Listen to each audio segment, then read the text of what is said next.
Eh bien, bonjour à tous, ça fait plaisir de vous voir. Fort étonnamment, il y a des visages que je ne connais pas, mais quelques visages connus. Donc, bienvenue à tous. J'espère je suis même sûr qu'on va passer une excellente soirée. Alors, on est rejoint ce soir aussi par un live Facebook, donc certainement quelques personnes qui nous regardent depuis leur maison. Soirée parrainage. Alors, le parrainage, on sait ce que c'est en théorie, on va voir sur le terrain, mais c'est tellement rare qu'on puisse avoir quelqu'un qui vienne ici, au bureau, témoigner. Et donc, on est infiniment reconnaissant. Merci d'être venu. Jean-Yves est venu avec Samuel, qui est pasteur, et ils auront tous l'occasion d'intervenir un petit peu. On aura l'occasion j'aurai l'occasion de vous présenter aussi les différents membres du bureau tout à l'heure dans la partie un peu plus informelle. Donc, bienvenue. Samuel et Jean-Yves sont accompagnés par Doris du CEL France, notre partenaire de CEL France, et Doris travaille dans la communication et l'événementiel au niveau du CEL France. Et donc, tout naturellement, je vais lui donner la parole et lui demander de venir s'asseoir ici. On fait la chaise musicale. On fait la chaise musicale.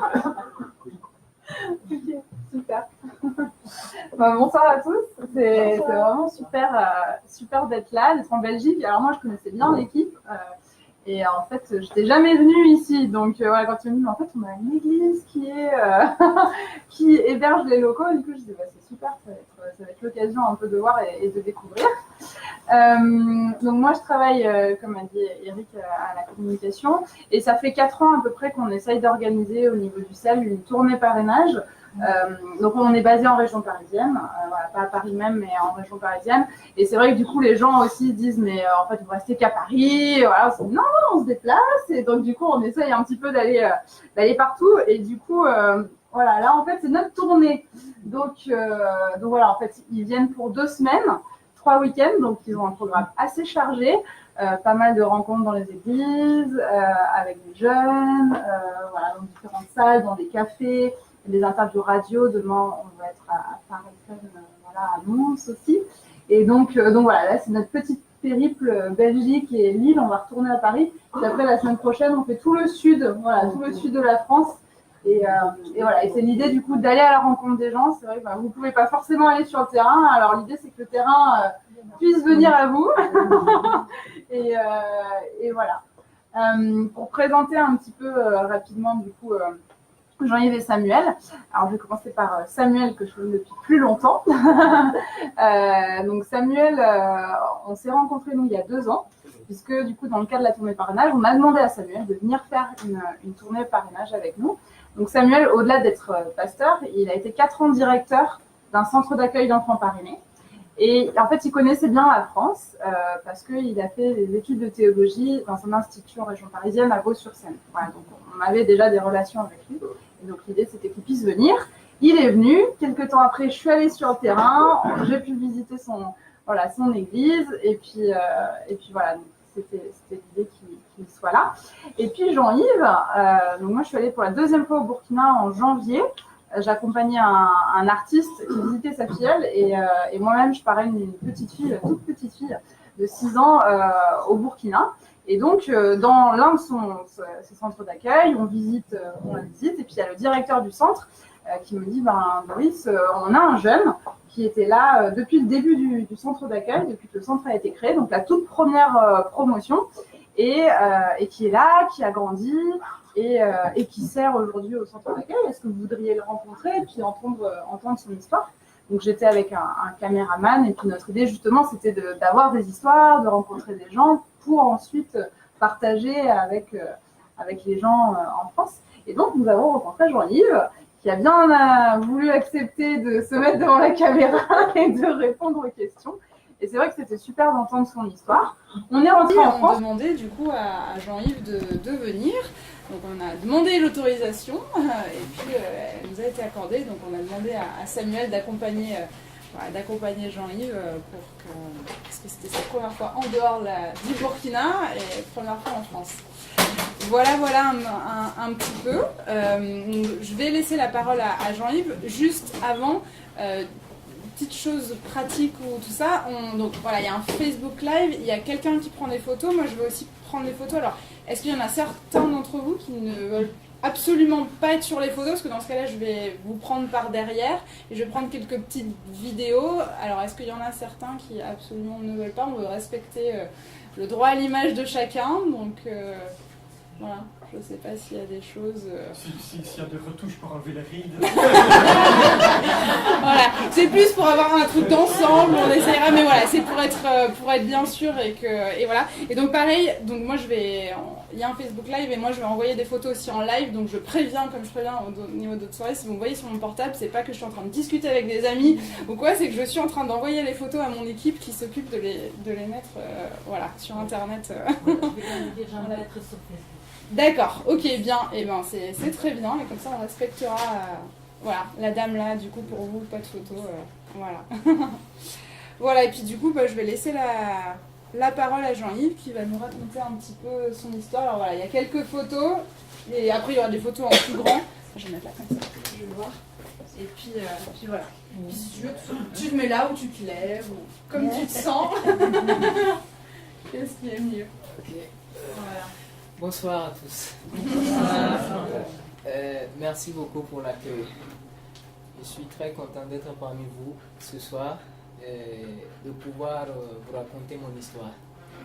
Donc pour commencer, je m'appelle Waré, le nom de famille Waré, Jean-Yves Patrick.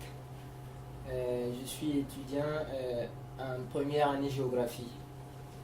J'ai 23 ans et je vis en grande famille du côté maternel avec la grand-mère et l'oncle. Voilà. Donc là, les images que vous voyez déjà, c'est la photo de ma maman. Oui, toute seule là, la photo de la maman. Et je suis un peu en famille au milieu avec ses grandes sœurs et les grandes-mères. Et j'ai la cousine un peu à droite. Donc je suis entre ma tante et la cousine. Voilà. Donc, du coup, très tôt, moi, j'ai vécu avec la mère parce que je n'ai pas bien connu mon papa. Le papa, il est marié à une autre femme. Donc, moi, ils m'ont conçu hors mariage. Voilà. Donc, sa responsabilité n'était pas trop dans ma vie comme ça. Voilà. Donc, j'étais un peu caché. J'étais pas ouvert, j'étais pas découvert, donc j'étais caché et c'est la maman seule qui s'occupait de moi. Elle prenait tout en charge, la scolarité, la nourriture, tout l'habillement. À l'appui avec la grand-mère aussi. Voilà. Donc je l'ai perdu très tôt. Et du coup c'est la grand-mère toute seule qui a continué de me prendre en charge jusqu'à ce qu'elle aussi elle n'en puisse plus. Voilà. Et la tante à gauche,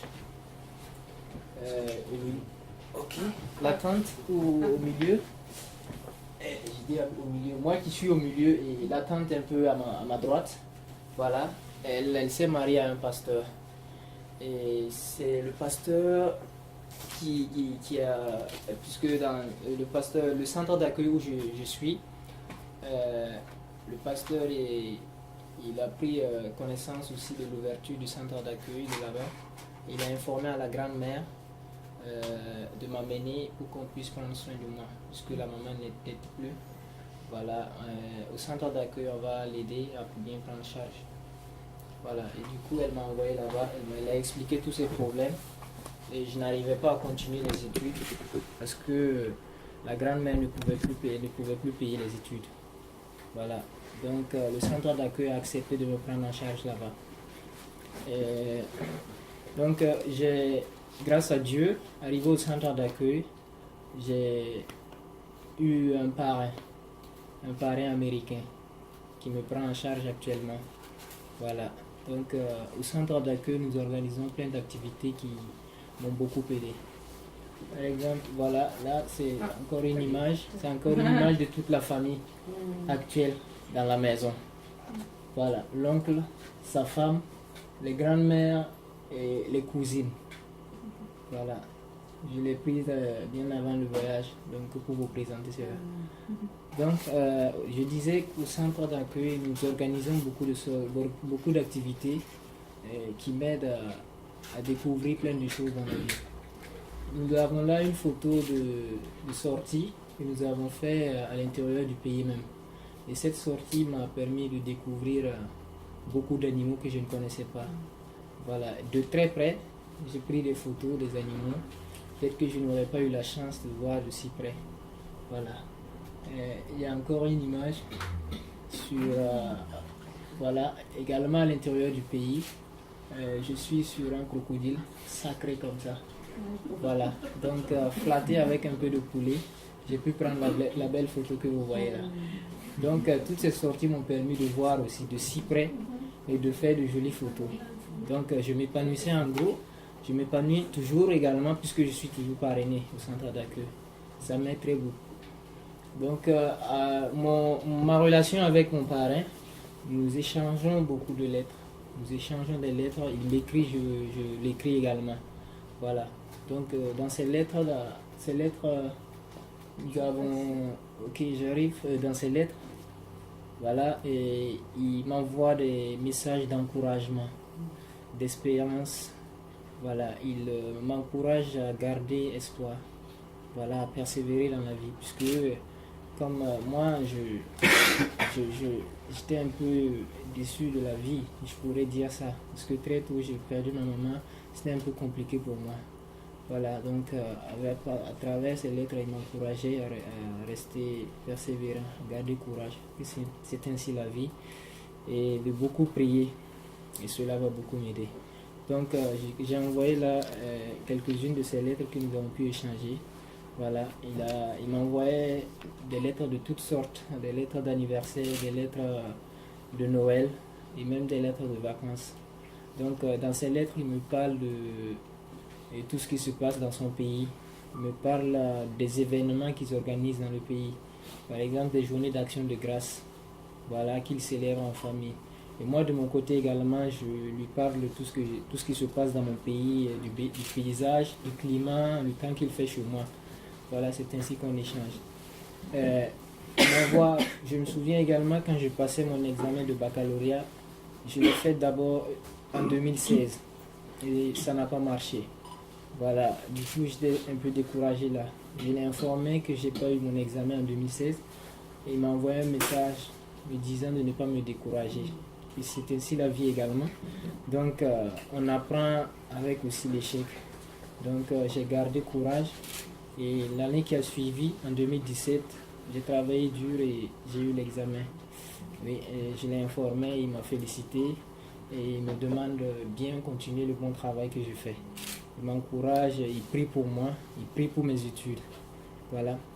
Donc, je reçois également des dons. En plus des cadeaux, en plus des lettres, je reçois des dons que j'utilise pour payer des besoins de la famille ou même des besoins personnels. Là, par exemple, l'habit que je porte, vous voyez le tissu. Voilà, c'est grâce au centre d'accueil et aux dons que j'ai reçus du parrain que j'ai pu acheter le pain et je l'ai cousu. Et je porte la chemise ce soir. Voilà, pour vous montrer. Oui, les sacs en bas déposés, nous avons pris en collaboration avec la famille. Voilà, nous avons pris des vivres. Voilà, pour servir de nourriture. Et dès que je reçois aussi les cadeaux, je n'oublie pas mes frères et soeurs, je veux dire mes cousines et cousins qui vivent avec moi. Donc je les achète également des petits trucs. Oui. Donc là vous avez, j'ai un haut et une jupe pour elle aussi. Voilà. Et je tiens un livre. Voilà, un livre de mathématiques. C'est un livre de mathématiques de la classe de première pour la cousine à l'époque. Voilà. Donc en plus des activités que nous faisons au centre d'accueil, nous organisons des formations. Voilà, des formations. Là, je suis en train de faire de la peinture. Voilà. On nous forme là à faire des petits métiers qui peuvent nous servir dans la vie. Voilà. Là, nous étions en train de faire de la peinture sur les chaises, voilà, des chaises sur lesquelles nous prenons des cours d'enseignement public. Voilà. Nous organisons également beaucoup d'autres activités. Par exemple, la formation en savon liquide. Nous fabriquons des savons liquides que nous mettons en vente. Voilà. Et aussi, excusez-moi, c'est tellement énorme que je n'arrive même pas à m'en souvenir. Oui. Donc, il y a plein de trucs que nous faisons là-bas. Nous avons également des peintures, nous écrivons des noms sur les habits, voilà, pour servir de maillot de football par exemple, voilà. Donc toutes ces activités nous les apprenons et ça peut nous servir au plus tard, voilà, à ouvrir des petites boutiques.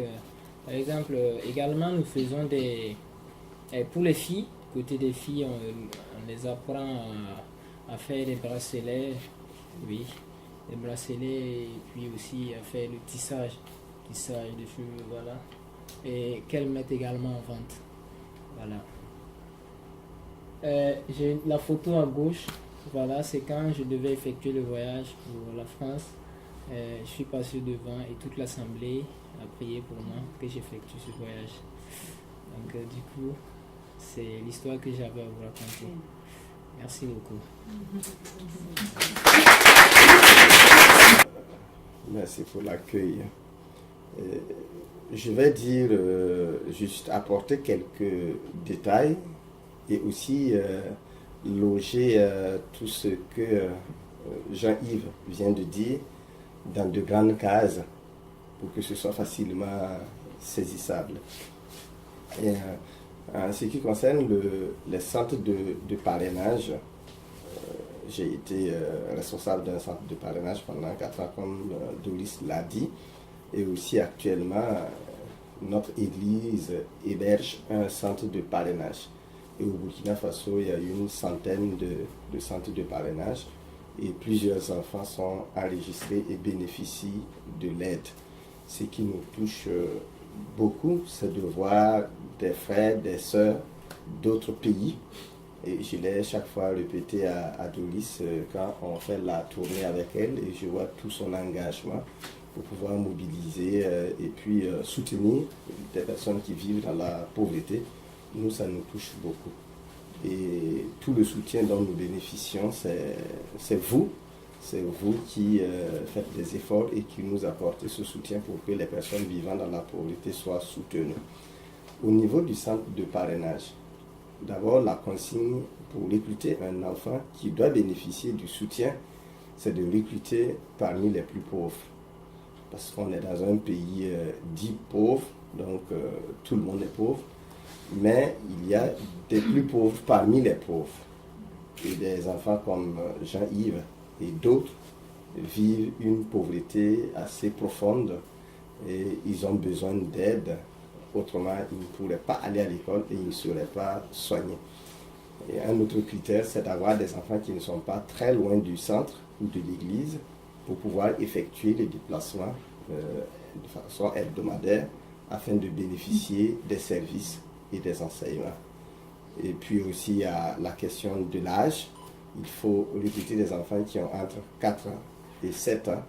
Et le principe, c'est de pouvoir les scolariser. Parce que quand vous prenez des enfants d'un âge assez avancé, la scolarisation devient très difficile, sinon impossible.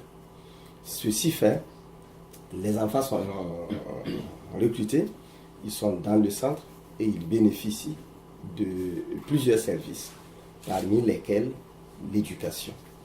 En ce qui concerne l'éducation, dans notre pays et dans plusieurs pays en Afrique, l'éducation n'est pas gratuite.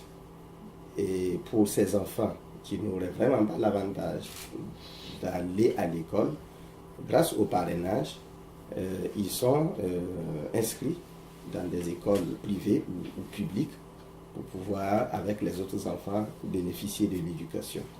Et comme ils sont issus de familles très pauvres, c'est en réalité le centre de parrainage qui fait tout au profit de ces enfants-là.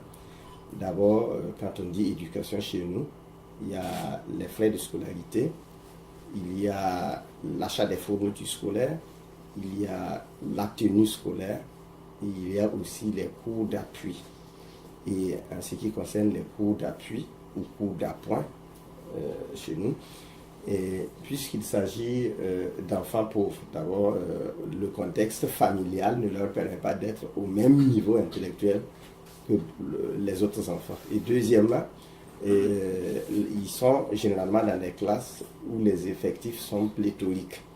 Il faut alors des bénévoles, des enseignants de l'école primaire ou du collège pour les accompagner et pour les aider.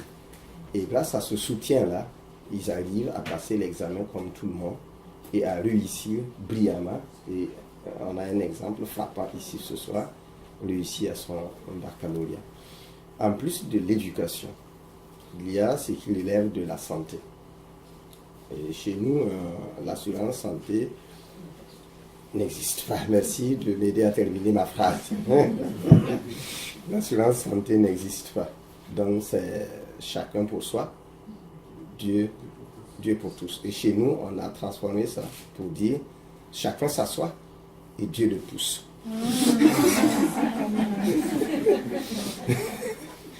Donc, chacun s'assoit et puis Dieu le pousse. Voilà. Donc chacun s'occupe de sa famille, de soi-même. Et pour ceux qui ont un minimum pour vivre, ça va. Avec des produits génériques, on se soigne quand même. Et ceux qui ont un niveau élevé, bon, ça c'est différent et voilà, ils se soignent correctement.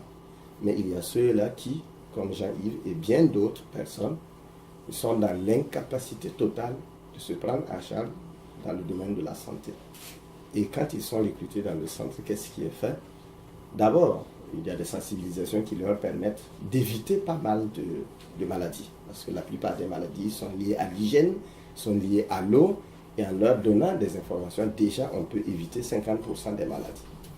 Et maintenant, au cas où ils tombent malades, ils sont conduits au dispensaire ou à l'hôpital.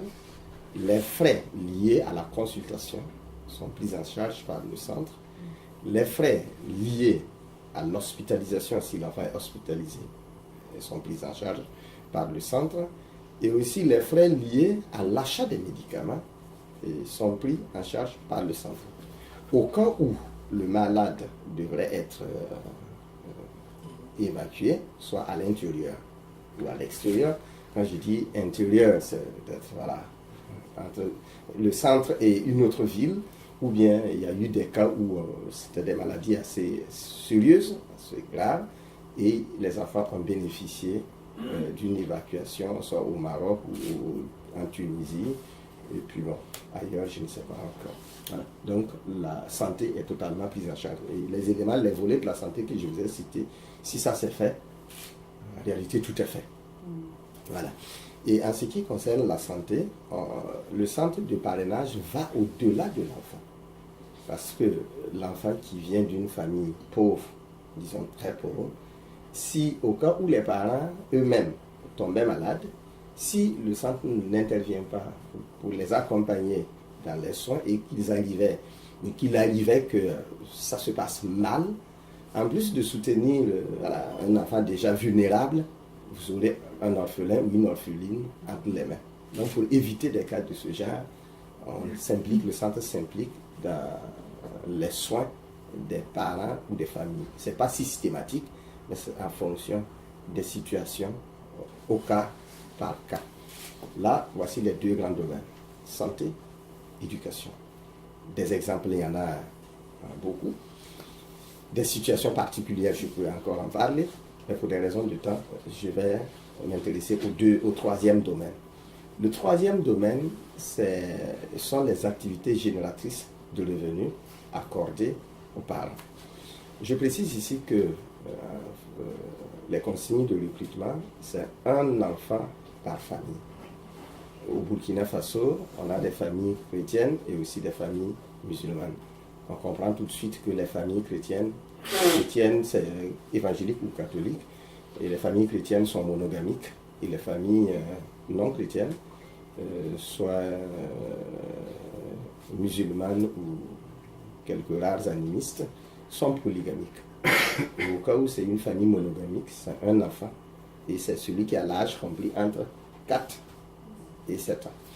dans le cas d'une famille polygamique, pour ne pas créer des problèmes dans les familles, des problèmes de jalousie, des problèmes de rivalité, on est autorisé à recruter un enfant par épouse. Voilà, pour que chaque épouse puisse bénéficier de l'aide. Autrement, ça se passerait mal à l'intérieur d'une même famille. Et on est aussi dans un contexte de familles nombreuses au Burkina Faso. En ville, on a des familles assez réduites, 2 enfants, 3 enfants, 4. Mais dans les périphéries, on va déjà jusqu'à 5 à 6.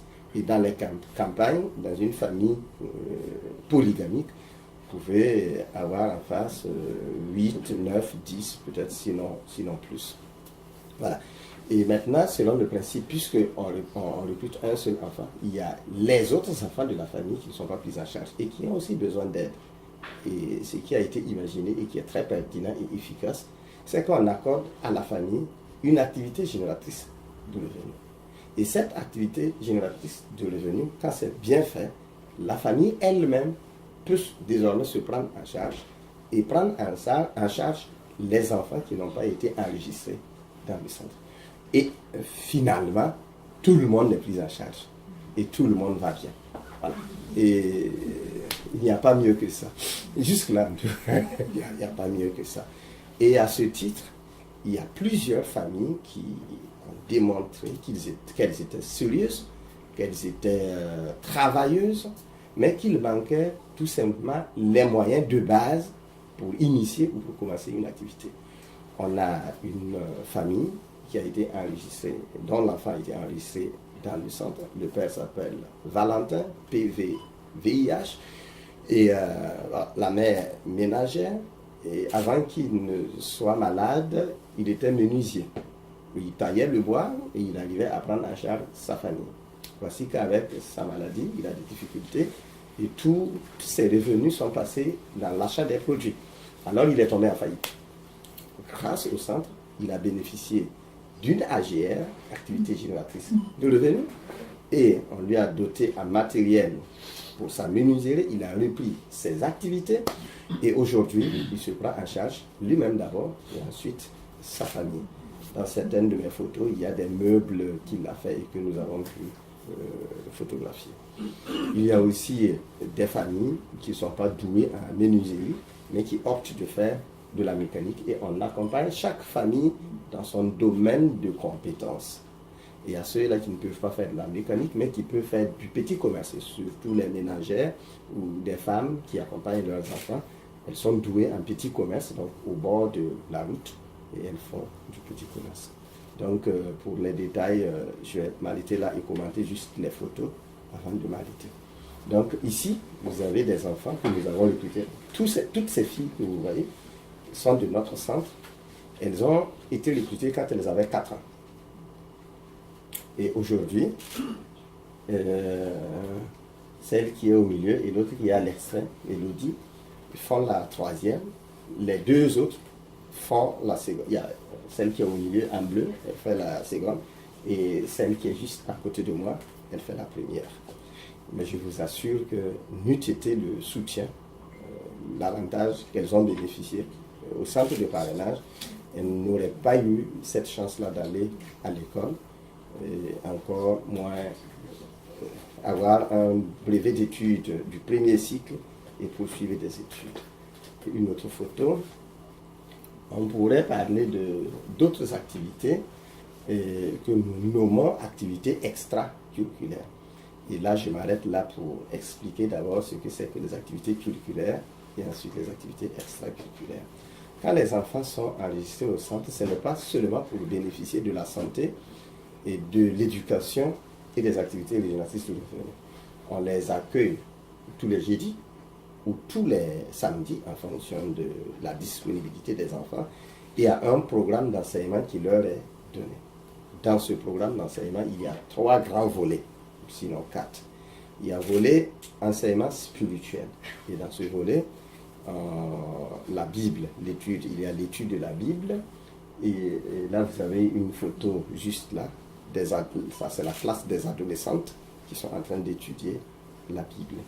En plus de l'étude de la Bible, il y a l'apprentissage des versets bibliques, il y a les sorties pour des camps d'enfants ou des camps d'adolescents, et il y a aussi des thèmes qui sont initiés pour être réfléchis avec les jeunes, avec les adolescents, tels que voilà, comment concevoir sa vie future, voilà, quelle profession, et puis quelle relation entre filles et garçons. Et généralement, on leur laisse le soin de proposer des thèmes qui leur semblent pertinents.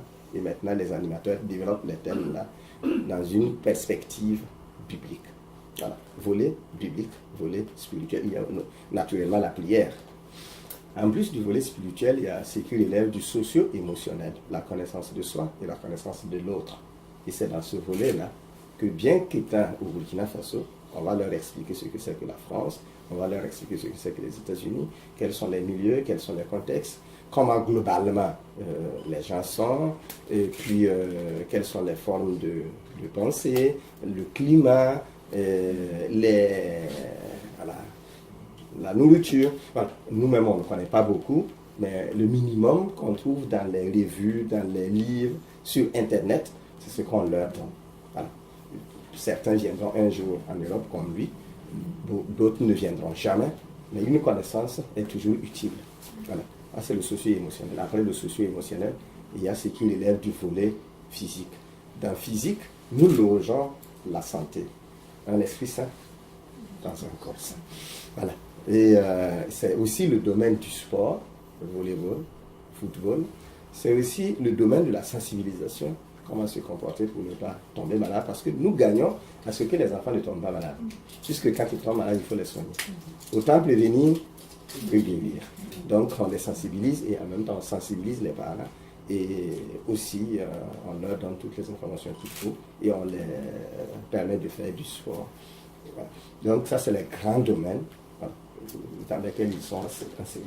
Et maintenant, en plus de ça, il y a ce qu'on appelle des activités extracurriculaires. Ça, c'est hors programme d'enseignement. C'est là où on peut relever les sorties. Il a été à Bazoulé, il a été à Zignaré, et d'autres enfants ont été ailleurs en fonction du programme. Voilà. Et aussi, ils font de la danse. Ils apprennent à danser. Voilà. C'est culturel parce que l'idée aussi, c'est d'aider l'enfant à être impliqué ou à être dans sa culture et à vivre dans sa culture. Ils apprennent la danse, ils apprennent le chant. Et cette année, excusez-moi, par rapport à notre centre de parrainage, les enfants ont commencé à s'impliquer dans les activités dites nationales. Chez nous, au Burkina Faso, pour ceux qui sont enseignés, il y a ce qu'on appelle la Semaine nationale de la culture, qui est une activité internationale. Et la plupart des Européens, quand ils vont au Burkina Faso, ils précisent les périodes. Soit c'est en février, et en février, c'est pour suivre le FESFACO, Festival panafricain du cinéma de Ouagadougou. Ou bien en octobre-novembre, pour la Semaine nationale de la culture, ou bien le CIAO, il y a des périodes. Donc, pour la Semaine nationale de la culture, les enfants du centre, et je précise encore, les enfants issus d'un milieu très pauvre, et qui n'auraient vraiment pas eu cette possibilité-là de se présenter et de compétir avec les enfants de familles aisées. Ils se sont présentés 2 fois de suite, ils ont remporté le premier prix. D'abord les aînés, et ensuite, voilà. De l'autre côté, la photo que vous voyez avec les tam-tams, ça c'est le groupe de prestations. Ils ont été à Bobo. Donc déjà le déplacement Ouaga-Bobo, ça fait 460 km.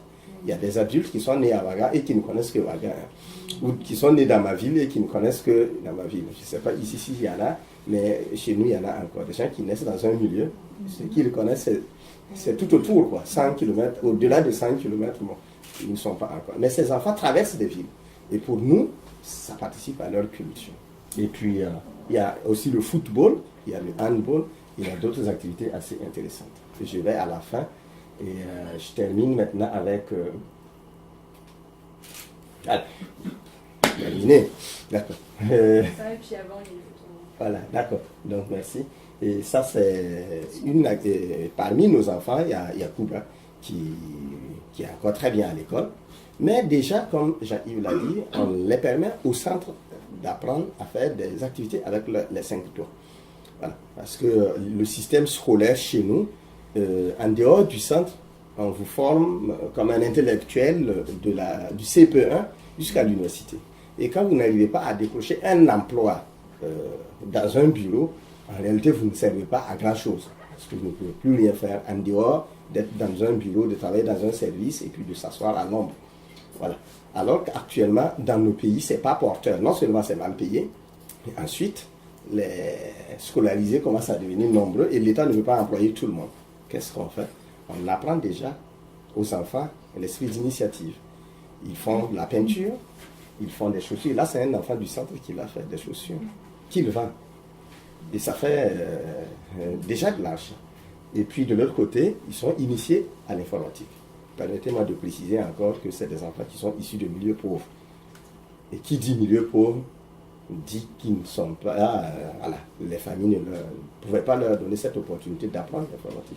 Mais au centre, grâce au centre, ils apprennent déjà, ils sont en contact avec l'outil informatique. Et je termine maintenant... Oh, d'accord. Et on a là aussi, ça c'est une illustration, il n'y a pas un long commentaire, c'est une illustration des AGR voilà, données aux femmes. Généralement chez nous, les financements, pour ceux qui sont avisés, orientent la plupart des financements vers les femmes. Je ne sais pas en Europe si ça fonctionne, mais chez nous, je ne dis pas l'Afrique, je dis Burkina Faso que je connais, on oriente les financements sur les femmes. Pour deux raisons, au moins. Premièrement, quand la femme gagne, toute la famille gagne. Parce que la femme ne va pas aller manger alors que ses enfants dorment affamés. Ça, c'est une première raison qui me semble quand même importante. Deuxièmement, les femmes se déplacent rarement, elles voyagent rarement, donc elles sont sur place. Et qui dit être sur place, dit quand même être à mesure d'avoir une certaine rigueur de vie, rigueur de gestion, discipline de vie. Et ça a été remarqué et constaté. Et la plupart du temps, quand on accorde des microcrédits aux dames, elles remboursent. Et ça a été quelquefois l'échec avec des hommes qui ont imaginé grand et qui ont tout mis dedans. Et si c'est foiré, quoi. Et les femmes, avec tout petit, elles arrivent à faire des choses. Alors que les hommes, quelquefois, ont besoin de gros chiffres, alors que juste avec le minimum, les femmes arrivent. Bon, ce n'est pas applicable à toutes les cultures, mais je...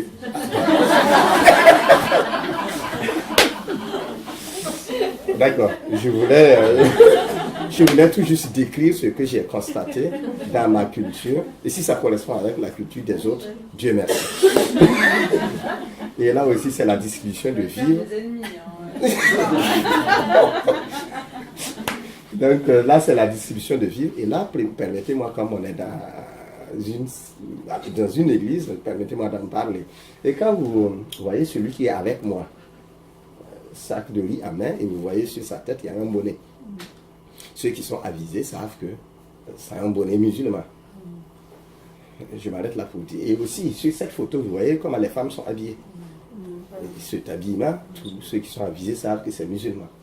Et je précise ici que le centre, c'est une grande opportunité pour annoncer l'évangile. L'objectif n'est pas de convertir les enfants, mais l'objectif, c'est de présenter Christ. Parce qu'en tant que chrétiens, nous avons des valeurs. Et nous gagnons à présenter nos valeurs, et nous gagnons à changer le monde si tout le monde adoptait des valeurs chrétiennes. Bon, après, les enfants vont choisir. Mais en attendant, grâce au centre, les musulmans et les musulmans viennent à l'église. Ils s'asseyent comme vous et moi, ils écoutent les sensibilisations, la lecture biblique, ils écoutent la prière, et puis après, on leur fait une sensibilisation sur le paludisme ou bien sur le VIH-Sida. N'eût été la présence du centre au sein de notre église, on était là, je suis né là, j'ai grandi là, et c'était quand même très difficile d'avoir des musulmans qui fréquentent même la cour de l'église. Mais là, ils viennent à l'église, ils s'asseyent à l'intérieur de l'église. Ce n'est pas une conversion, mais c'est déjà grand. Et ça participe à la paix sociale, à la cohésion sociale, au rapprochement des peuples et des cultures. Voilà, c'est comme la fête des voisins ici, quoi.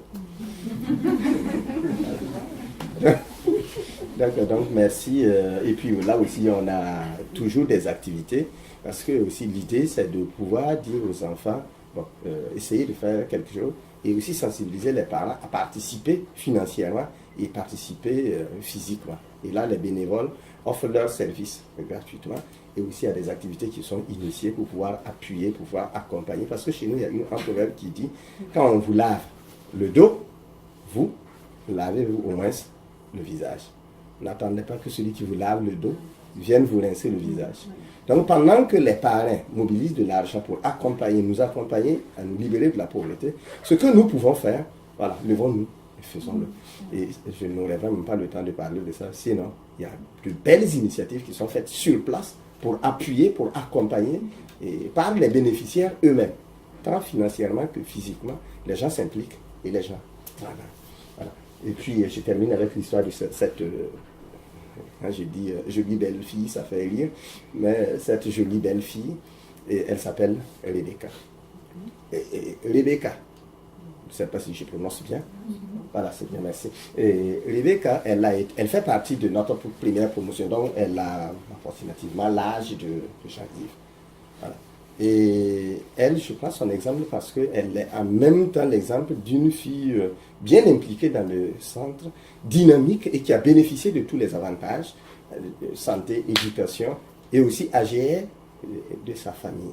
Et aussi, c'est une fille assez épanouie, dégourdie, et bien intégrée parmi les filles et aussi parmi les garçons. Celle que vous voyez, quand elle se présente, quand vous la voyez dans une équipe de football, 2 garçons, c'est pas de filles, hein, elle ne joue pas avec les filles. Ses collègues, c'est les garçons. Voilà. Elle est bien bâtie, bien forte, et elle s'ennuie parmi les filles. Voilà. Donc elle est chaque fois avec les garçons. Donc dans l'équipe de football des garçons figure une fille du nom de Rebecca.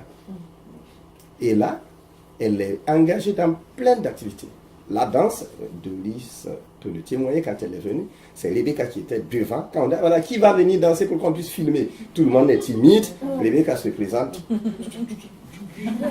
Formidable, c'est propre, c'est pur. Et cet éveil-là, elle le doit au centre et aux activités qui sont menées au centre. Ses parents ont bénéficié d'activités génératrices de revenus. Cette famille pauvre, aujourd'hui, a scolarisé tous ses enfants. Il y a deux qui sont à l'université. Grâce est à l'université, grâce au soutien. Jérémy est à l'université et Rebecca, il va faire la terminale et puis bon, Dieu soit loué. Donc, tout ne peut pas être dit. J'ai juste en quelques mots, ça me fait rire. J'ai juste en beaucoup de mots dit ce qu'on fait. Mais en réalité, j'ai pas besoin, pour dire ça, j'ai vraiment pas besoin de notes pour le dire parce que c'est le vécu quotidien. On est là en face des familles, et des enfants, et on vit la chose au quotidien. Et c'est comme ça que ça se passe. Maintenant, s'il y a des domaines qui n'ont pas été touchés, soit Doris va les compléter, ou bien s'il y a des questions, nous prêtons volontairement à vos questions. Merci. Je pense que vous allez pouvoir, maintenant s'il y a des questions, voilà, l'idée c'est que vous puissiez aussi répondre, et s'il y a des choses, je répondrai, ou Eric répondra, ou Philippe, ou quelqu'un d'autre de l'équipe. Mais voilà, peut-être est-ce qu'il y a des questions. Peut-être certains d'entre vous sont parrains déjà, s'il y en a certains qui assistent. Du coup, est-ce que peut-être vous avez des questions? Enfin, les autres aussi, hein. Oui, madame. J'ai parrainé une petite fille à Haïti jusqu'à ses 20 ans. Maintenant, je voudrais savoir, elle dit qu'elle continue l'école. Qui prend en charge, puisque je ne peux plus la parrainer, qui prend en charge Ouais. Parce que c'est vrai que tu as dit que tu étais encore parrainée maintenant. Or, moi aussi, il y a un des parrainages qui s'est arrêté à 18 ans. Quoi. Vous parrainez dans quel pays? Alors, celui qui s'est arrêté, c'est à Madagascar, je pense. D'accord. Voilà. Alors déjà, du coup, par rapport à Madagascar, donc, on a 2 systèmes de parrainage différents. Là, on parle du coup d'un parrainage avec une organisation internationale, en fait, avec notre partenaire international qui est Compassion. Je sais qu'avec avec Madagascar, il y a aussi une autre organisation. Donc, il y a ça, je pense que Eric pourra mieux en parler. Alors, au niveau de Compassion, ça dépend le pays. Voilà. Donc, c'est pour ça que, par exemple, au Burkina, c'est jusqu'à 22 ans. 22. Voilà. Mais maintenant, 23, c'est à partir de 22, la transition. Voilà. Ça peut aller à 23. Donc déjà, ça dépend du pays, ça peut s'arrêter plus tôt. Et au Burkina, je pense que vous êtes l'un des pays où ça va le plus loin, de ce que j'ai entendu et des pays que j'ai pu visiter. L'idée, c'est que l'enfant du coup puisse terminer sa scolarité, donc ce que nous on appelle le baccalauréat ou voilà ces choses. Après, ça peut durer un peu plus longtemps parce que il suffit que l'enfant ait eu un décalage et soit rentré à l'école plus tard ou tout ça, donc ça va aller. Et après, du coup, donc, comme parle Samuel, et c'est le cas du coup pour Jean-Yves, c'est l'idée d'avoir un temps de transition. C'est-à-dire, Jean-Yves vient d'avoir le baccalauréat, il vient de commencer ses études, et en plus, en fait, en ce moment au Burkina, il y a pas mal de grèves au niveau de l'éducation. Donc du coup, il a commencé ses études. En fait, il n'a pas pu commencer sa première année l'année dernière. Il a commencé en avril. Et là, il la continue. Donc c'est un peu compliqué. Les années sont décalées. Donc c'est aussi voilà, des périodes de transition qui permettent. L'idée, c'est que l'enfant, voilà, on dit, ok, il va dans une voie et il va pouvoir y aller. Et après, alors, comment les pays prennent en charge. Donc en effet, après, c'est plus le centre d'accueil qui prend en charge les choses, ni le parrain. Alors ce qu'il faut bien se dire, c'est que c'est pas parce qu'ils prennent plus en charge qu'il y a coupure de relations. Voilà, même Jean-Yves nous dit que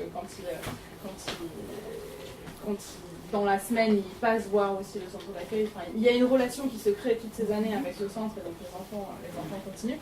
Il y a une relation avec l'église, donc des fois l'église aide et supporte aussi l'enfant. Et de plus en plus, en fait, Compassion est en train de réfléchir à justement comment trouver des financements, comment trouver des bourses pour les jeunes, pour qu'ils puissent les accompagner. Mais voilà, donc c'est pas du truc du jour au lendemain, bon bah au revoir, et voilà, parce que à un moment tu le disais bien, enfin dans une autre intervention, l'idée c'est pas que toutes ces années d'efforts soient réduites à rien en un truc. Donc ils essayent de trouver par différents moyens des choses pour essayer que l'enfant continue. S'il peut faire des études, voilà, l'idée qu'il aille faire des études. S'il ne peut pas faire des études, donc des centres d'accueil, on le prépare aussi à d'autres choses par des petites activités. Donc vous, on a vu, vous faisiez de la peinture, tu as parlé des salons liquides aussi. Les filles qui faisaient aussi des bracelets ou des choses comme ça. Ça peut être de la couture, ça peut être de la menuiserie, ça peut être... voilà. Et du coup, ils sont orientés aussi en fonction aussi de cela et de leur capacité pour que quand ils sortent, ils puissent se prendre en main et puissent être autonomes. Voilà. Mais c'est autant de pays et puis autant de cas individuels. Voilà. Mais donc l'idée, c'est vraiment qu'individuellement, l'enfant soit pris en charge. Je me souviens aussi quand on est allé au Burkina en janvier, justement l'une des jeunes filles qu'on a visitées, voilà, l'école c'était pas son truc. Donc du coup on discutait à la fois avec les parents, avec elle et puis avec les moniteurs au centre d'accueil. Ils disaient voilà, est-ce que vous voyez qu'il y a des choses qu'elle pourrait faire, et ils étaient vraiment dans ce processus-là de voir avec elle qu'elle puisse tester des choses et voir qu'est-ce qu'elle aimerait faire. Voilà.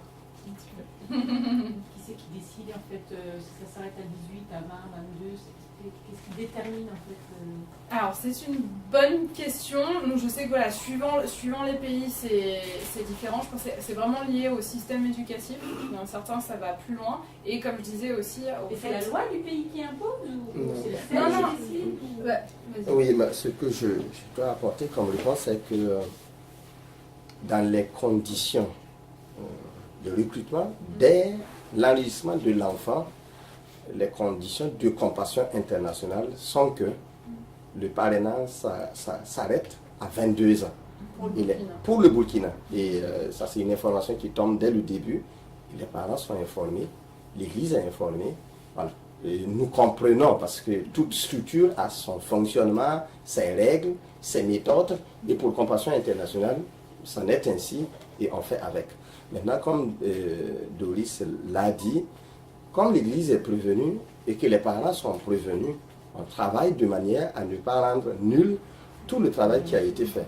Je l'ai dit plusieurs fois ici, mais aussi au Burkina Faso, parce que Compassion fait un bon travail. Un bon travail depuis l'âge de l'enfance, 4 ans, 5 ans, 6 ans, 7 ans, et jusqu'à 22 ans. Et 22 ans, parce que les enfants sont scolarisés chez nous, sont à 6 ans pour ceux qui ont fait la maternelle, ça va vite. À 11 ans déjà, ils ont leur certificat d'études publiques, ils vont au collège.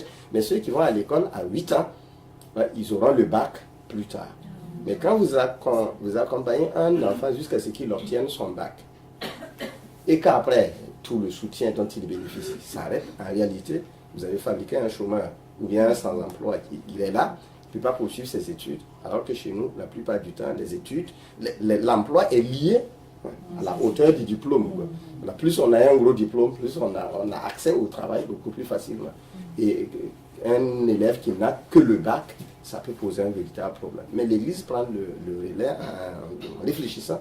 Ce n'est pas encore bien assis, donc plusieurs enfants n'ont pas bénéficié de soutien solide, mais quand même on essaie de les accompagner. Mais il n'y a pas que ça, la réflexion, il y a ça, mais il y a aussi tous les avantages dont la famille bénéficiait. Et l'enfant qui n'est plus parrainé, la famille du coup ne bénéficie plus de ces avantages. Mais un travail est fait. Voilà pourquoi on demande au centre de parrainage de s'approprier du centre de parrainage.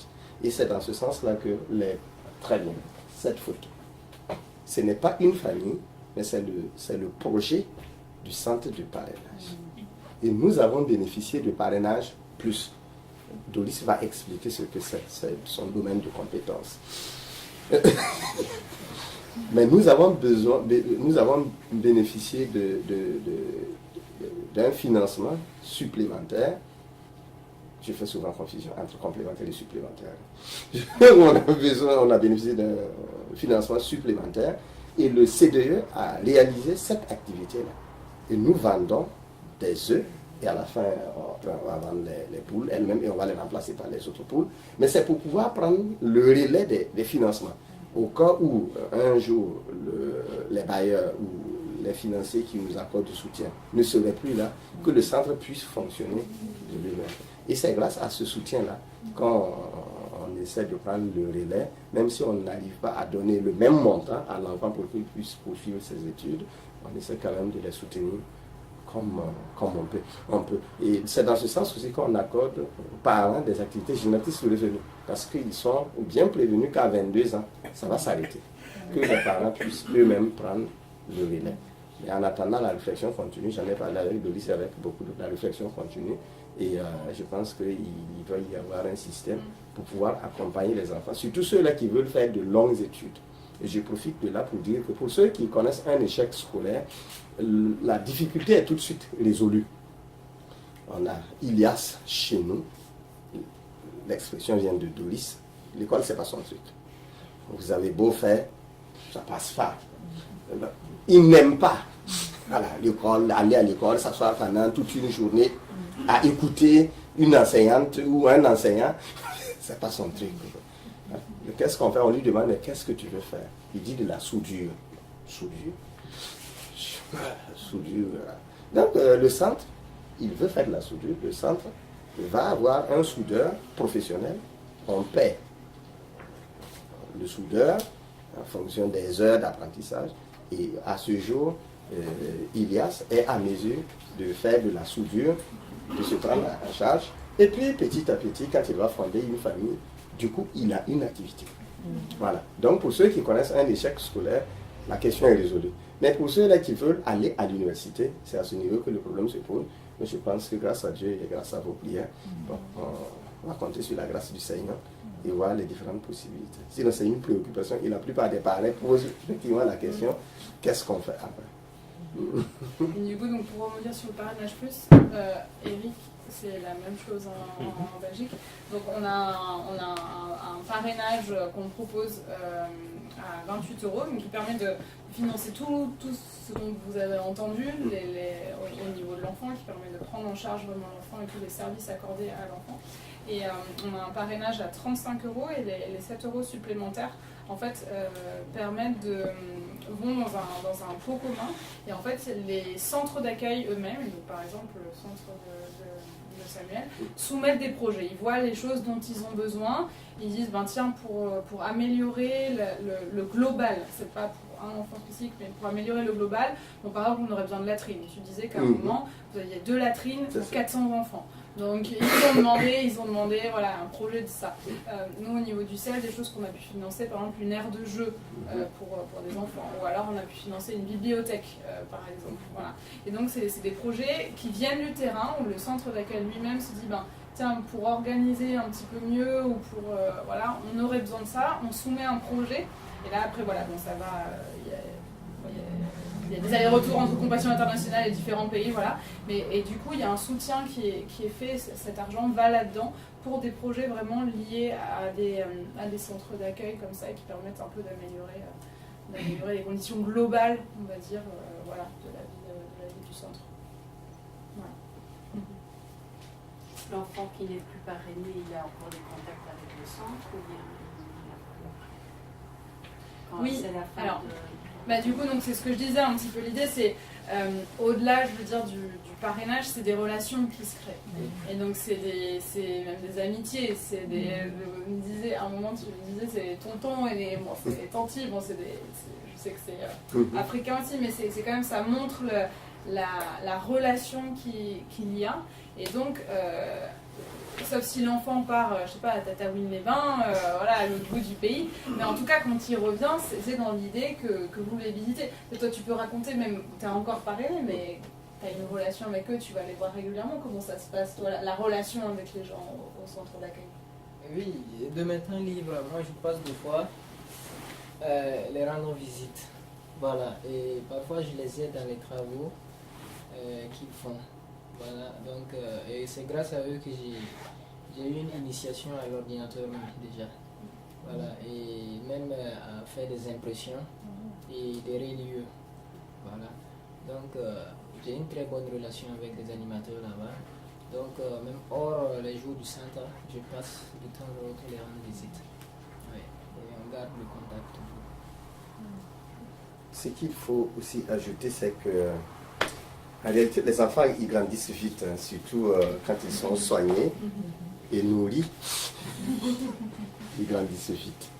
Et très rapidement, sur les photos, on ne l'aperçoit pas. Mais quand je m'arrête à côté de ces jeunes filles et jeunes garçons que nous avons recrutés à 4 ans, si on allait quelque part ensemble, on les confondrait tout de suite à mon épouse. Tout de suite, elles sont grandes. Et quand elles sont grandes et grandes comme ça, c'est un avantage pour le centre. Pourquoi? Parce qu'ils servent à accompagner les plus petits. Voilà. Et accompagner les plus jeunes. Et à servir le repas aux plus jeunes. À laver les mains des plus jeunes. Puisqu'elles ont 16 ans, 17 ans, 18 ans, 19 ans, mais il y en a de 4 ans. Puisque les recrutements se font régulièrement. Il y en a de 4 ans, de 5 ans qui sont là. Donc, voilà. Elles sont là et puis elles font ce travail. Et puis, deuxièmement, ce que j'ai remarqué chez nous, c'est que ça fait de la main d'œuvre pour l'Église. C'est des enfants, tous ne sont pas convertis, hein. Il y a pas mal qui sont toujours musulmans ou catholiques, mais comme ils ont eu cette habitude de venir à l'Église à tout moment, à un moment donné, ils sont toujours là. Vous avez besoin de nettoyer le jardin, ils sont présents, c'est eux qui nettoient le jardin. Vous avez besoin de ranger les chaises, ils sont présents, c'est eux qui rangent les chaises. Donc ça travaille, ça fonctionne, et ça crée un cadre de vie assez convivial. Et c'est vraiment intéressant. Et c'est de cela que très rapidement, les gens ils sont en contact avec l'Évangile et aussi des conversions qui se font. Donc il n'y a vraiment pas rupture. Pour certains, il y a cette rupture, mais là, beaucoup continuent de venir. Et ce qu'il faut aussi noter par rapport aux parents des enfants, c'est qu'ils sont très reconnaissants. Reconnaissants pour ce qui a été fait. Et ce n'est pas seulement les enfants, même les parents gardent le contact avec le centre et voilà, la vie continue. Ce qu'il ne faut pas ignorer aussi, c'est qu'ils ont été recrutés dans un rayon de 3 km. Donc ils vivent dans le même quartier, ils se connaissent et on se côtoie, on se rencontre, et soit on est au jardin ensemble, ou bien on est au café ensemble, ou bien on est au terrain ensemble. Bon, c'est les mêmes personnes qu'on voit un peu partout. J'ai peut-être une question par rapport à l'expérience de votre centre.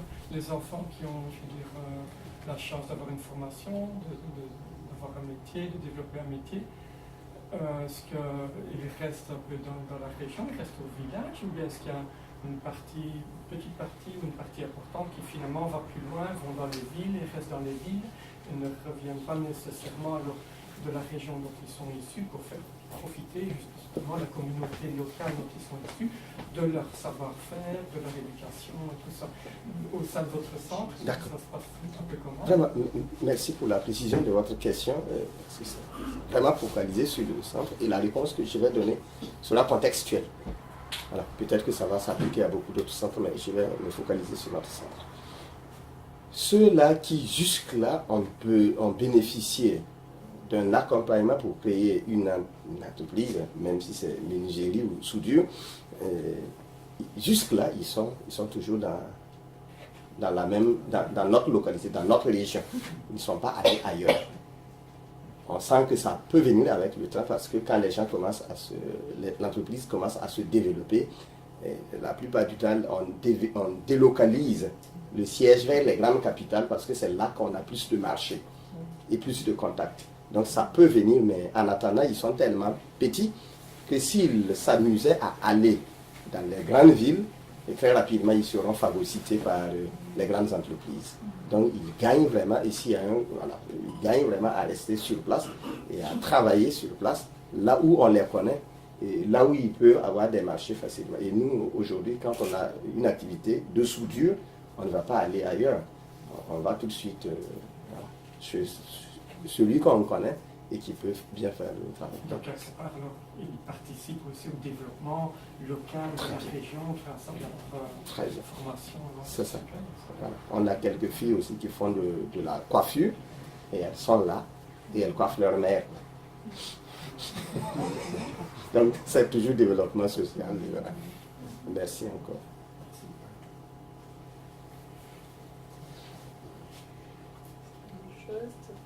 La capacité des centres, est-ce que c'est important? Parce qu'on n'a pas du tout idée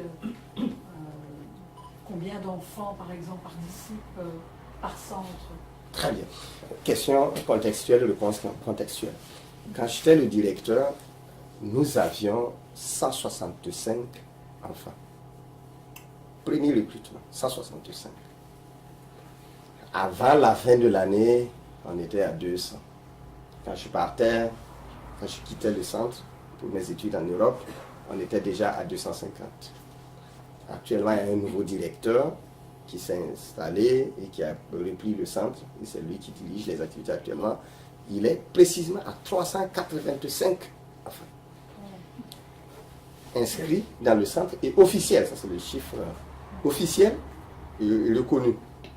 Maintenant, quand quelquefois il y a des mères qui demandent à ce que leurs enfants soient aussi enregistrés et qu'on n'a pas encore l'autorisation de les accepter, il y a ces enfants-là qui suivent et qui viennent en attendant une opportunité. Donc nous les appelons les enfants de la liste d'attente. Voilà. Donc il y a des enfants qui sont en liste d'attente et ils ont vu tous les bienfaits du centre. Ils sont musulmans, ils sont catholiques, ils sont évangéliques, ils ont vu tous les bienfaits du centre et chacun souhaite avoir un enfant dans le centre. Voilà. Donc on ne les renvoie pas, mais on ne les prend pas tous. Voilà. On prend juste ceux qui nous semblent sérieux et on les fait venir, sachant que d'un jour à l'autre, Compassion Internationale peut nous appeler pour dire, voilà, vous avez l'autorisation de recruter 25 enfants. Et dans ce cas-là, on n'a pas besoin de faire le tour de la ville pour chercher des enfants. On a des enfants sous la main. Voilà. Donc on est à 385. Mais la précision que je donne, c'est que notre centre quand même fait l'exception au Burkina Faso. Tous les centres n'ont pas 385. La moyenne, c'est 250. Maintenant, quand la capacité d'accueil du centre, la cour est grande, la capacité d'accueil est formidable, l'équipe qui travaille fait de bons résultats et qu'on sent que ça bouge et que vous pouvez gérer 400, vous pouvez gérer 400. Quand on a initié cette activité, après on a initié d'autres activités et Compassion Internationale s'est déplacée chez nous pour voir les activités que nous avons initiées et ils nous proposent un autre type de parrainage. Les plus jeunes qui doivent être recrutés à 1 an, 2 ans et même dans le sein maternel. Mais là, c'est vu les capacités de travail de l'équipe et vu aussi l'espace qu'on a et en même temps, c'est une référence pour encourager les autres au travail. Voilà. Vous êtes combien de personnes qui travaillent dans un centre? Les animateurs permanents et salariés, sont, quand j'étais directeur, ils étaient 3, le directeur du centre, le comptable ou la comptable et la chargée du parrainage ou le chargé du parrainage. Mais plus le nombre s'agrandit, on ajoute une 4e personne qui est le chargé ou la chargée de santé. Là, c'est les animateurs qui sont permanents, disponibilité ouverte, nuit et jour, ils doivent être disponibles pour répondre aux besoins des 400 enfants. Téléphone ne ferme pas. Maintenant, en plus, parce que 4 personnes ne peuvent pas gérer 400 enfants, heureusement que les 400 enfants ne viennent pas aussi tous les jours. Maintenant, les jours du centre, les enfants ne viennent ensemble que les jours du centre. Les jours du centre, nous avons une 15aine de moniteurs qui appuient les 4 animateurs. Eux, nous les appelons des moniteurs et les autres, nous les appelons des animateurs. Donc, la 15aine de moniteurs vient pour servir à manger, pour donner de l'eau, pour laver les mains, pour enseigner les cours. Et puis, en plus de cette 15aine de moniteurs, on a les bénévoles. Donc, on a animateurs, moniteurs, bénévoles. Les bénévoles, les moniteurs aussi sont des bénévoles, mais on a voulu séparer. Les bénévoles, les cuisinières, chez nous, par exemple, elles sont 4. Pour faire de la cuisine, petit déjeuner, déjeuner et puis goûter. Et on a les répétiteurs. C'est l'ensemble des enseignants qui sont à l'église. Chez nous, ils sont une dizaine. Enseignants, instituteurs, institutrices et professeurs du lycée. Ils sont une dizaine pour accompagner les enfants. Et en dehors des animateurs, tout le personnel, et le gardien aussi, tout le personnel que je cite, c'est un personnel bénévole que l'Église offre au centre pour accompagner les services du centre. Je ne sais pas si j'ai répondu. C'est pas tous les jours alors au centre? Non, les jours du centre, c'est seulement jeudi ou samedi, ou bien jeudi et samedi. Et les autres jours, ils vont à l'école? Ils vont à l'école publique, ou bien ils vont... Ils sont chez leur, ils sont dans leur famille. Ils sont dans leur famille. Les jours dépendent aussi des pays. Ouais. C'est pareil. Voilà, au Burkina, c'est parce que du coup, au niveau de l'école, c'est comme ça. Si, dans d'autres pays, ça peut être le mercredi, ça peut être d'autres jours en fonction de l'école et en fonction de l'âge. C'est-à-dire que quand ils sont petits, ils vont avoir plus de temps. Quand ils vont arriver après au collège, ils ont plus de cours, donc ils ont un peu moins de temps. Et voilà, ça s'adapte par rapport à ça. Et donc ça veut dire qu'ils vont au centre une fois par semaine, donc ils sont nourris qu'une fois. Alors, ils sont nourris au centre. Mais après, l'idée, c'est de les appuyer aussi dans leur famille. Ça ne veut pas dire qu'ils ne mangent pas du tout dans leur maison. On est bien d'accord, mais quelque part, dans notre parrainage, on offre un repas par semaine. Toute une journée de repas. Il faut se dire que quand ils arrivent, c'est ça. Et après, donc, il y a plusieurs choses. Il y a pour les familles qui sont les plus nécessiteuses et qui ne peuvent pas se nourrir vraiment absolument. Il y a certaines, c'est vraiment des listes d'urgence, certaines où du coup, une fois par mois, ils reçoivent tout un pack de nourriture. Après, tu disais aussi qu'il y a, pendant les temps, les mois de juillet, août et septembre, par exemple, c'est des temps au Burkina où c'est des temps plus difficiles et compliqués. Là aussi, il y a une aide qui est mise en place. C'est toujours quelque chose avec la famille, c'est-à-dire qu'on ne va pas... Vraiment, sachez qu'on ne va pas laisser mourir une famille de faim, quoi. Si les personnes, ils voient qu'il n'y a pas à manger, il va y avoir des choses qui vont être faites. On l'a vu aussi au niveau des cadeaux, c'est des choses aussi qui sont utilisées, où il y a des sacs de riz qui sont donnés, où il y a des choses... Enfin, c'est vraiment... moi, et puis dans ce que j'ai vu, je pense aussi à un centre que j'ai vu au Brésil, où quand les enfants mangeaient, en fait, les moniteurs prévoyaient toujours plus et en fait, les enfants ramenaient aussi des choses chez eux à la maison. Voilà. Donc, bon, pour moi, en tout cas, ils mangent quand même. Voilà. Après, il y a quelque chose peut-être de plus consistant ou qui est fait où ils savent absolument qu'ils vont manger là. Et c'est surtout qu'il y a une réflexion qui est faite aussi au niveau de l'équilibre alimentaire. Et ça, c'est un accompagnement des parents aussi, pour que les parents puissent aussi à la maison peut-être changer les menus et dire, bah voilà, votre enfant, il a besoin pas que de ça tout le temps, toute la journée, tout le temps, mais du coup, dans vos menus, essayez d'adapter. Donc c'est un accompagnement aussi au niveau des menus, au niveau des temps. Parce que les tickets repas, c'est censé être un repas par jour. Ça, c'est un autre programme, c'est pas le parrainage. Ah ouais, d'accord. Et ça, c'est juste un repas par jour. Est-ce que le centre travaille avec l'Église ou c'est l'émanation de l'Église? C'est deux choses différentes ou c'est... D'accord. Je dirais, Louise pourrait compléter, mais je dirais que le centre, c'est l'émanation de l'Église. Et le centre est considéré comme le centre de l'Église. Il n'y a pas de centre, à ma connaissance, au Burkina Faso, qui n'est pas rattaché à une église. Voilà. Et c'est l'église qui, d'abord, pour que le centre soit ouvert, c'est l'église qui fait la demande. Après avoir fait la demande, Compassion Internationale vient vérifier sur place pour voir si vous avez tout ce qu'il faut pour accueillir les enfants. Parce que Compassion ne construit pas de locaux. Donc l'église doit avoir les locaux pour les classes. Donc si l'église n'a pas les locaux, il faut les construire. Et avec les fonds de l'église, pas avec les fonds de Compassion. Et puis le personnel dont on a besoin, c'est l'église qui fournit le personnel. Mais la solidarité évangélique est un.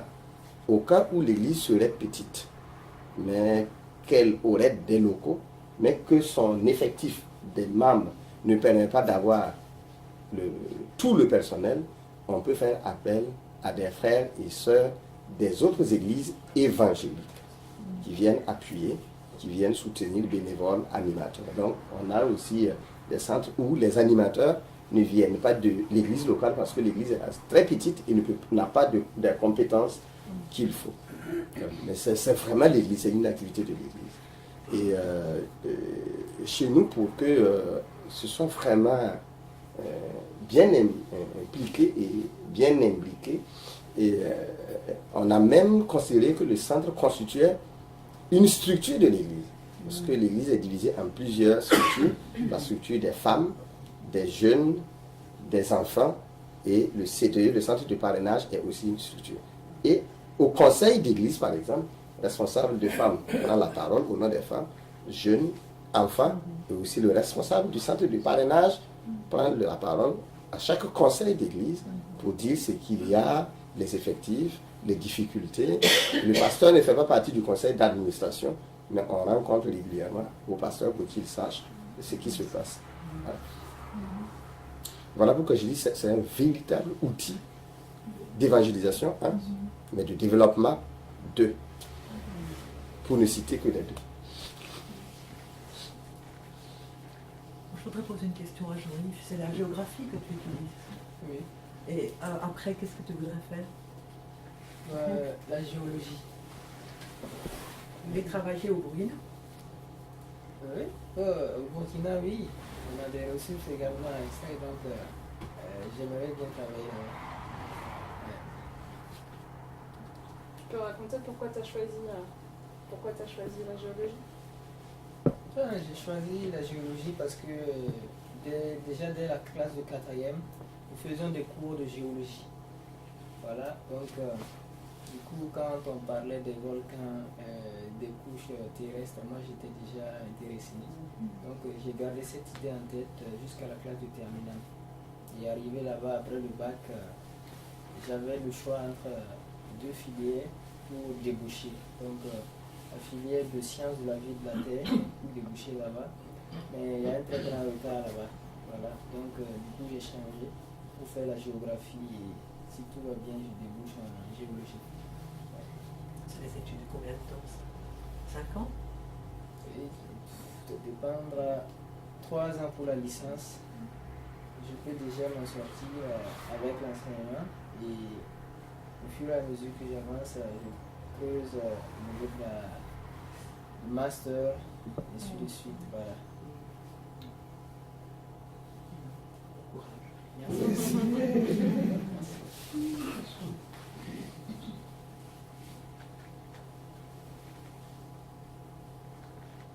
fait le tour des questions. J'avais encore une question. Mais c'est vraiment très, très, très général et c'est peut-être quelque chose que j'ai déjà su. Mais pourquoi est-ce que le CEL Belgique et France n'a pas gardé le titre de Compassion internationale, enfin le nom de Compassion internationale? Moi, je peux répondre pour la France, je peux répondre pour la Belgique.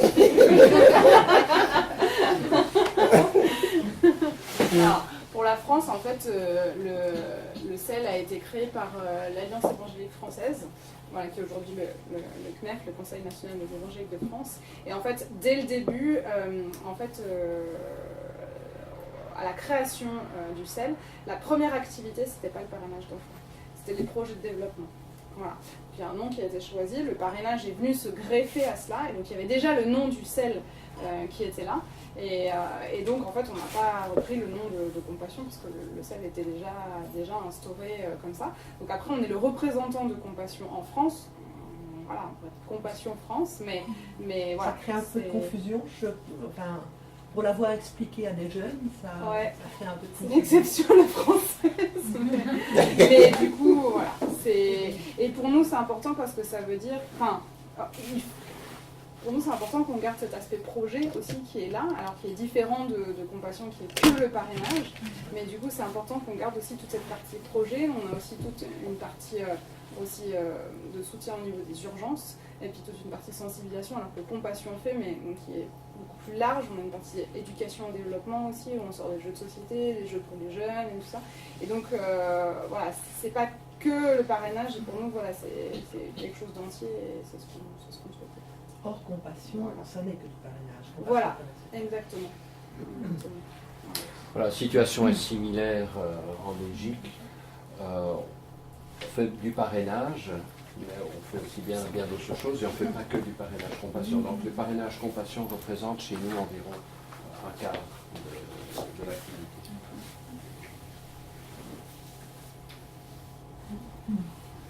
Peut-être justement, est-ce que tu peux présenter l'équipe? Alors, je vais présenter l'équipe. L'équipe ici. Parce que l'équipe au CEL en Belgique, ça bouge. Alors, on va commencer par l'ordre historique, puisque début de l'année dernière, Marc est venu travailler avec nous. Voilà, Marc est debout derrière. Marc est le chargé des projets. Et donc, Marc a une histoire militaire, puisqu'il a fait carrière militaire, où il a géré beaucoup de projets à l'armée. Et après, au moment de sa retraite, il a décidé vraiment de se mettre au service du Seigneur, de mettre sa riche expérience au service du Seigneur. Et je dois dire que c'est vraiment très agréable de travailler avec lui et d'être aussi au bénéfice de son expérience. Alors, tout récemment, Isabelle nous a quittés, donc ça c'était juste en fin juin. C'est juste? Non, fin juillet, voilà. Fin juillet. Et c'est Philippe qui est venu rejoindre notre équipe. Alors Philippe est aussi en Belgique quelqu'un de connu, puisqu'il a été pendant de nombreuses années pasteur à Uccle. Et il a fait d'autres activités, à la fois dans l'enseignement, aussi dans l'engagement social. Et il se retrouve aussi au CEL. Et donc pour moi, c'est vraiment une joie d'avoir avec moi des gens qui sont des gens expérimentés, des gens solides. Et on forme une bonne équipe. Petit à petit, on se construit et c'est vraiment quelque chose de chouette et d'agréable. Et c'est donc aussi un cadeau du Seigneur. Est-ce que peut-être on fait une présentation du parrainage, juste pour qu'est-ce que ça veut dire pour les parrains ici de parrainer un enfant? Quel est l'engagement? Oui. Voilà, Philippe, est-ce que tu veux parler? Je pense que ça doit être... Tu viens t'asseoir sur le fauteuil du parleur. Je ne suis pas directeur de centre de parrainage. Par contre, je suis chargé du parrainage ici, CEL Projet.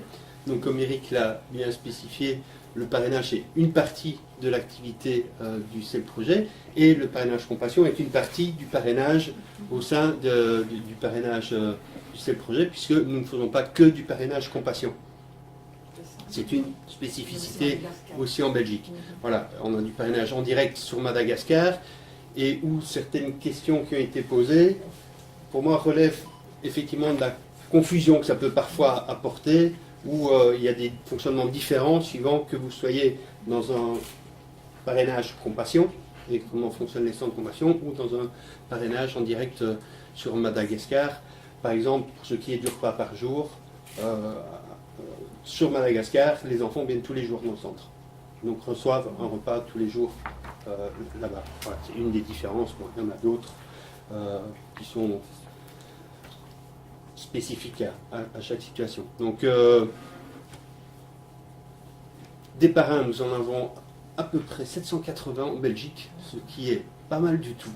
Pour la Belgique francophone, et la Belgique francophone dans le monde évangélique.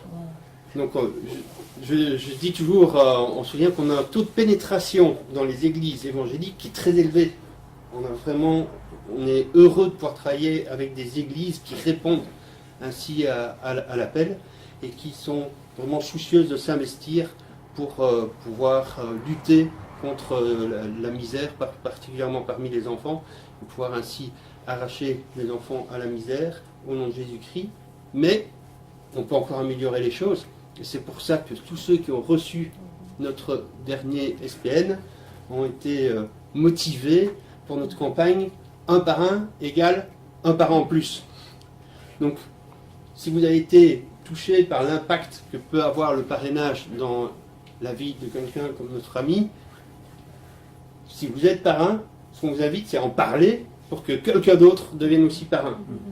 Et là, on va avoir un impact multiplicateur, puisqu'il y a non seulement l'impact qui est multiplicateur dans le centre de parrainage, on l'a vu, il n'y a pas que l'enfant parrainé, mais il y a toute sa famille, il y a tout son contexte qui change.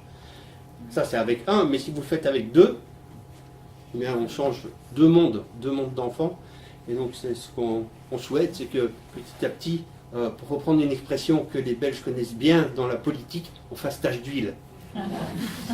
Et donc, qu'on fasse tache d'huile au niveau du bien, au niveau du bénéfice, au niveau de l'impact sur les enfants, sur le monde, et au sein de cette lutte contre la misère. Voilà pour ce qui est du parrainage. Je pense que vous avez déjà beaucoup posé de questions, que nos amis peut-être à répéter chaque soir toutes choses, etc., peuvent aussi avoir à un certain moment une certaine fatigue. Mais ça ne veut pas dire que c'est terminé pour autant. Plusieurs parmi vous vont participer à notre table de dessert. Si elle est là, c'est pas pour qu'elle reste là et que vous partiez, c'est pour que vous partiez avec le contenu. Enfin, en tout cas, en l'ayant consommé, ce qui permet de développer les conversations, d'aller vers chacun pour poser vos questions. Vous pouvez venir vers chaque membre de l'équipe du CEB, vers les représentants ici de CEL France et de Compassion, pour avoir des informations plus directes, peut-être plus précises dans certains cas, et puis pouvoir terminer de manière conviviale cette soirée. À moins que... Ouais, non, je proposais juste éventuellement compris s'il y en a peut-être deux, trois aussi qui ont à cœur ça, et voilà, on puisse clore là. Il y a pas mal de défis, vous avez entendu pas mal de choses, donc voilà, pour nous on remet tout ça entre les mains de Dieu, remettre les équipes qui sont là, voilà, ici vous êtes 4, voilà, nous on est une trentaine à Paris sur différentes choses, et puis il y a tous les directeurs, pasteurs, bénévoles, tout ça, donc voilà, on a besoin des prières et on se sent porté par la prière. Voilà, donc si on a c'est quelque chose d'essentiel. J'ai eu plusieurs fois en 2 mois seulement, j'ai eu plusieurs fois des parrains au téléphone, et notamment des parrains que je devais contacter pour leur dire âge révolu. On a eu quelques ici qui ont eu le cas déjà. Donc votre filleul sort du système de parrainage, mais on peut vous proposer quelqu'un d'autre, on peut vous proposer un autre enfant. Et j'ai été vraiment touché récemment par un jeune homme qui m'a répondu: oui, ça m'intéresse, mais il faut d'abord que je prie dessus. Je connais l'expression, il faut d'abord que je dorme dessus, mais lui, c'était il faut d'abord que je prie dessus. Il a prié dessus, il a dormi dessus, le lendemain matin, il me recontactait. Oui, je vais reprendre un, d'ailleurs sur votre site, c'est celui-là. Voilà. Donc la prière vraiment est quelque chose d'essentiel aussi dans ce travail-là et dans l'entretien de la relation.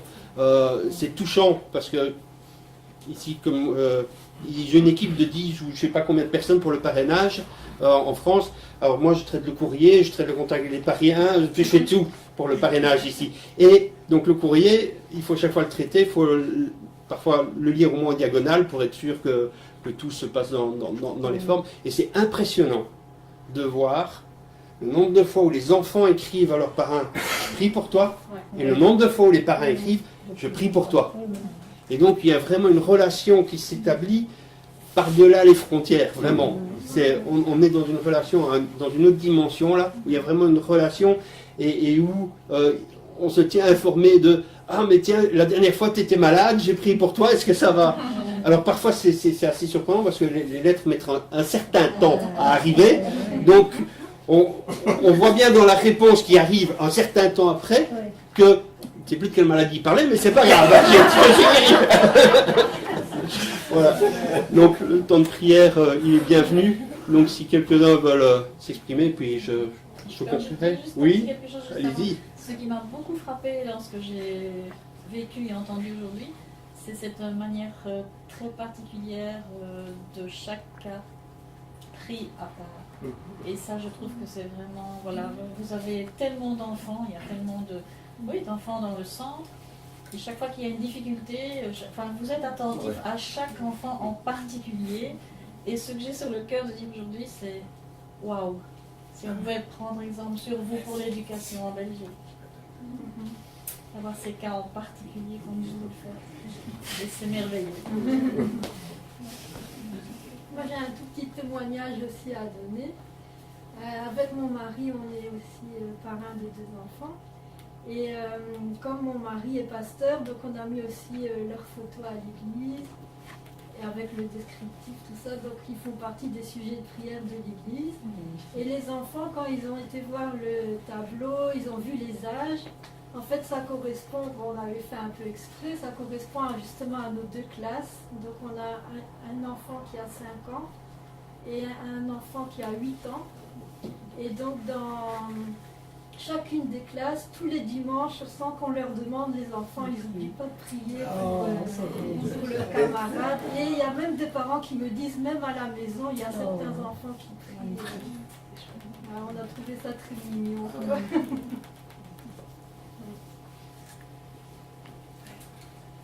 Je dois avouer, ce que j'apprécie quand même, c'est la délicatesse que le responsable du parrainage Belgique peut avoir quand il y a des mauvaises nouvelles. Je l'ai plus de moi, donc c'est très bien. Qui vous a précédé il y a un peu plus d'1 an. Bon, moi, je suis à mon 6e parrainage. J'en ai 2 à l'heure actuelle, le parrainage simple et le parrainage plus, donc un petit garçon et une petite fille à Madagascar, et il y a un peu plus d'1 an. Effectivement, j'avais bien reçu les lettres comme quoi mon filleul avait des soucis de santé, qu'à cause de ces soucis de santé,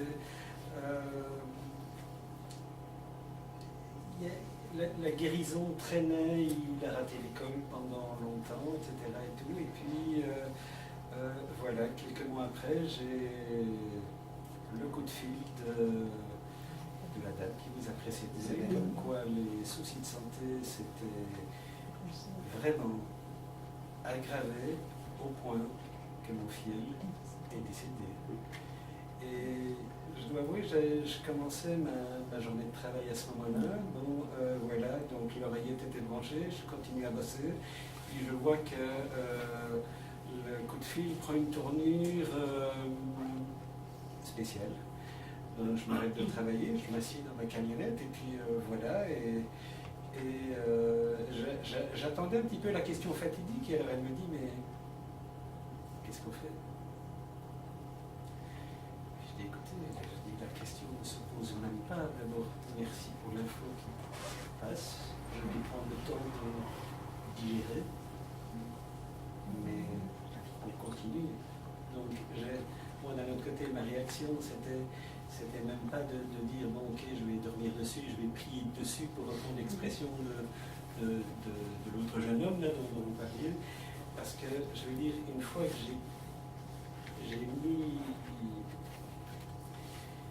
entre guillemets, je mets les guillemets, l'histoire du parrainage entre les mains de Dieu, je l'ai commencé et il n'était pas question d'arrêter. Alors effectivement, j'ai eu du mal un peu à assurer la transition parce que quand je continuais à prier pour mon fiel, il y a celui-là qui revient les prières. Non, c'est plus lui, c'est l'autre. Et voilà, donc il y a quand même cette sensibilité que vous avez, vous gérez beaucoup de choses et bon, moi je vous tire mon chapeau à ce niveau-là. C'est le souhait en tout cas de l'équipe. On cherche à rester proche de ceux avec qui on travaille. Tout à fait. Et de rester dans une dimension humaine. Et votre témoignage parle bien du lien. C'est une des forces dans le parrainage, c'est le lien qui se crée entre le parrain et le parrainé. Et, merci. Je vous propose de conclure en priant. Si quelques-uns veulent s'exprimer, et puis je terminerai.